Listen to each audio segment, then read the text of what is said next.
the book I'm going to start with is Into the Frozen South.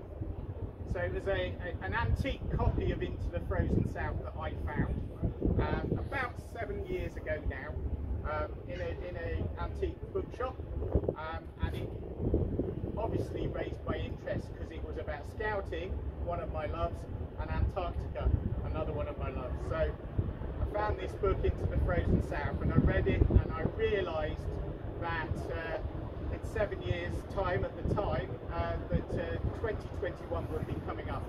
So they sailed in 1921 and I thought, well, wouldn't it be great if scouts could go back to Antarctica? So that started very much as like anyone reading a book, having a bit of an idea, having a dream.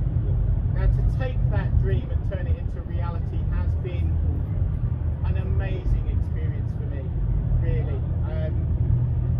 The amount of money we had to raise was no less than £140,000 during a very difficult time for fundraising, we can imagine. But we hit the 140,000. For the team to be chosen, we chose 4 young people from Kent. Now they were chosen when they were 17, 16, 18, quite young. Obviously a lot changes in their life during that time. All 4 of them, I am so proud to say, stuck the distance and came with us to Antarctica this year. So that's incredible. There's lots of people that I want to thank for this project. So we're going to mention a few. I want to mention the steering committee. Jan has been on the steering committee. A number of other really trusted people that I know within Scouting have been on the steering committee. Those of you in from Kent, you'll know David Raitt, you'll know Jane Wilson, you probably know Tony Malone and a few others. They've really given lots and lots of their time to this project over the previous years. And many other people have come and gone on that steering committee. Helen, she's been amazing, absolutely amazing, and helped with all the fundraising and helped us with ideas. It really has been great to have that steering committee. The partners that we've had on this project, we've partnered with British Antarctic Survey, you know, that's high up there. We've partnered with the likes of the Bark Europa as a partner, and you know, Lucy and I know how important that is as a partnership, and we'd like to see more scouts go on that in the future. The Bark Europa toolship, which is the only toolship allowed into Antarctic waters. We've partnered with the James Caird Society, we've partnered with the Devon and Cornwall Polar Society, so there have been many, many partners along the way. I won't mention them all. Mentors. Each of the young people had to do a project, so each of them had a mentor that was working with them on their project and encouraging them, and that's really been a helpful thing to the young people doing their project. Even us adults had a mentor. Where's mine? He's here. Is he? He's there. He's hiding behind you, yeah?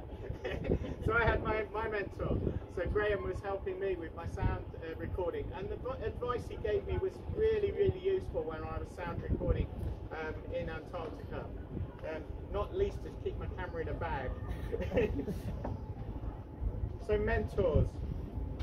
Now we had sponsors. I cannot begin to list the sponsors, but I will mention the top 2. We had a company called Business Winning Systems, who when we needed £5,000 more to go, they gave us that final £5,000 to hit our target, right when we needed it.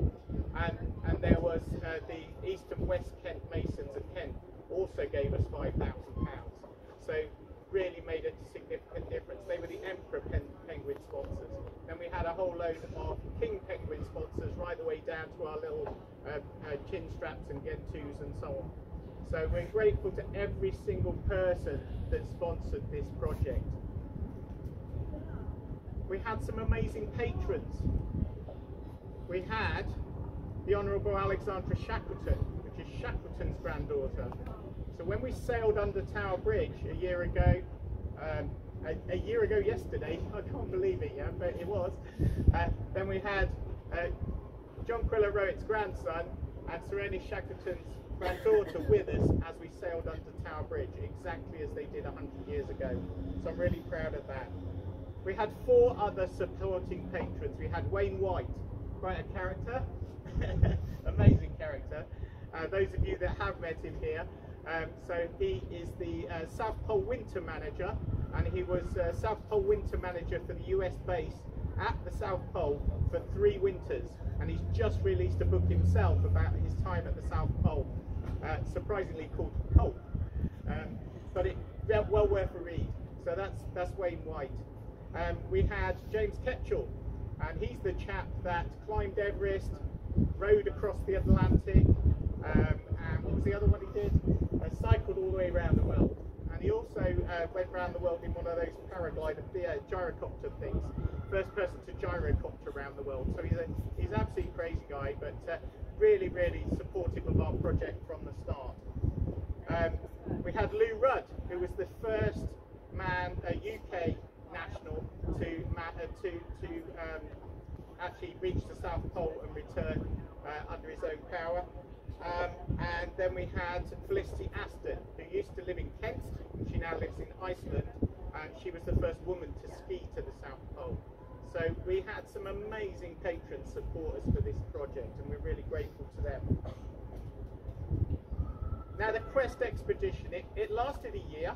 They left on the 17th of September 1921, and they got here to Portsmouth, as we heard, on the 18th of September 1922. Yeah, you can correct me if any of this goes. But so it was a year-long project, and Scout Mar was on that for the whole voyage. And Norman Mooney, the other scout, unfortunately didn't actually make it to Antarctica. Now, I think there's lessons to be learned when I read Into the Frozen South about having a success, but also having to deal with a more difficult situation. And I think both scouts have got something to teach all of us.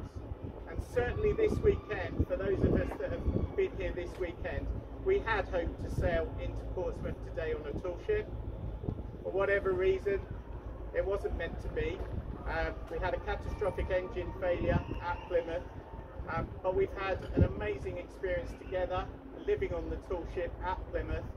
We've done sailing experiences out from Plymouth, and we've had to make the best of a difficult situation. So I can't thank these guys enough for mucking in, making the best of the weekend. And thanks to all the parents and everything that have ferried us all around and helped us with this situation. Things don't always work out, and Shackleton knew that. Shackleton and Rudyard Kipling, and obviously Rudyard Kipling very important to scouting because of a lot of our names for cubs, etc. Shackleton and Rudyard Kipling actually met. They met, in fact, Shackleton visited Rudyard Kipling at Bateman's, Rudyard Kipling's home. Rudyard Kipling wrote a very famous poem. Can anyone name it? If, thank you. Knew someone would know it. So you've probably heard the poem If, and I think that's very relevant for us today.